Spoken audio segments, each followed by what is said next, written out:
தமிழர்களுக்கான நீதியில் அனைத்துலக சட்ட நடவடிக்கைகளின் அவசியத்தை வலியுறுத்தி நெதர்லாந்தில் மாநாடு. நாடு கடந்த தமிழீழ அரசாங்கத்தின் 4வது அரசவையின் 5வது நேரடி அமர்வு நெதர்லாந்தின் ஹேக் நகரில் மே 18, 19 மற்றும் 20ஆம் திகதிகளில் நடைபெற்றது. நான் என்ன சொல்வேன்னா, மனுஷர்கள் மௌனமா மூடி மறைச்சால் கூட எலும்புக்கூடுகள் கதைச்சது கிட்டடியில் நீங்கள் பார்த்துருப்பீங்க. அதில் சில ஒரு விதமாக மூடி மறைக்கப்பட்டு நீங்கள் சொல்கிற மாதிரி ப்ரெஷர் கொடுத்து நீங்கள் ஐசிசிக்கு போக வேண்டாம், சர்வதேச குற்றவியல் நீதிமன்றத்துக்கு போக வேண்டாம் என்று சொன்னாலும் எப்படி ஒரு நாட்டில் அது வடிவாக அந்த ரிப்போர்ட் அங்கே இருக்கிற சனங்களும் வெளிநாட்டு சனங்களும் அந்த சிம்மனி நாடு கடந்த தமிழீழ அரசாங்கம் கூட அந்த ஒரு நல்ல ஒரு பவரான ஒரு ரிப்போர்ட் எழுதி நாங்கள் அது ஐநால கொண்டு போய் எல்லாம் கொடுத்துருக்கிறோம்.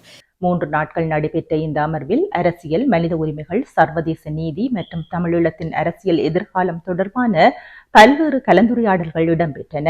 மே 18ஆம் திகதி நடைபெற்ற முதல் நாள் நிகழ்வுகள் நாடு கடந்த தமிழீழ அரசாங்கத்தின் உதவி பிரதமர் தலைமையில் ஆரம்பமானது. சட்டத்துறை ஆய்வு, மனித உரிமைகள் செயற்பாடுகள் மற்றும் இளையோரின் கல்விசார் சந்திப்புகள் நடைபெற்றன. பின்னர் மாலை நேரத்தில் சர்வதேச மனித உரிமை செயற்பாடுகளுக்கு பெயர் பெற்ற ஹியூமனிட்டி கப் மண்டபத்தில் முள்ளிவாய்க்கால் நினைவு பேருரை நடைபெற்றது. இந்நிகழ்வில் சர்வதேச சட்ட வல்லுநர் டொபி கேட்மேன் பிரதான உரையாற்றி தமிழர்களுக்கான நீதி மற்றும் அனைத்துலக சட்ட நடவடிக்கைகளின் அவசியத்தை வலியுறுத்தினார். 2ஆம் நாள் நிகழ்வுகள் மங்கள விளக்கேற்றல், பொதுச்சுடரேற்றல், நெதர்லாந்து தேசிய கீதம், தமிழ்த்தாய் வாழ்த்து மற்றும் அகவணக்கத்துடன் ஆரம்பமானது. தொடர்ந்து நாடு கடந்த தமிழீழ அரசாங்கத்தின் உதவி பிரதமர் மஹிந்தன் சிவசுப்பிரமணியம் வரவேற்புரையாற்றினார். வட்டுக்கோட்டை தீர்மானத்தின் 50வது ஆண்டு மற்றும் ஈழத் தமிழர்களுக்கான பொது வாக்கெடுப்பு என்ற தலைப்பில் நடைபெற்ற சிறப்பு அமர்வில் ஆன் மேக்லின், எஸ். ஸ்ரீதரன், பிரான்சின் லாக்ரனோவ் நகரசபை உதவி மேயர் சபரினா கணேஸ்வரன் மற்றும் சர்வதேச குற்றவியல் சட்டவாளர் லோரன்ஸ் உள்ளிட்டோர் கருத்துக்கள் வழங்கினர்.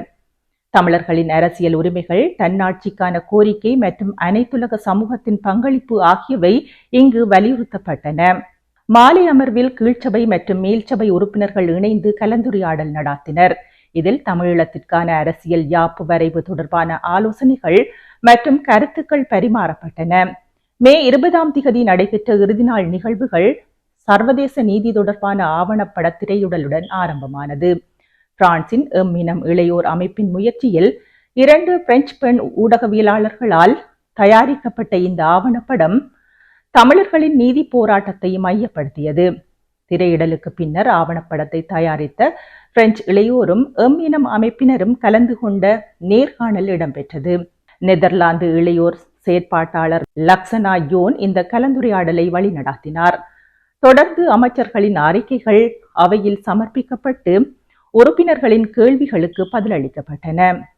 இறுதியில் சர்வதேச சட்டவாளர் லோரன்ஸ் மற்றும் நாடு கடந்த தமிழீழ அரசாங்கத்தின் பிரதமர் விஸ்வநாதன் ருத்ரகுமாரன் தமது நிறைவு கருத்துக்களையும் வாழ்த்துக்களையும் தெரிவித்திருந்தனர்.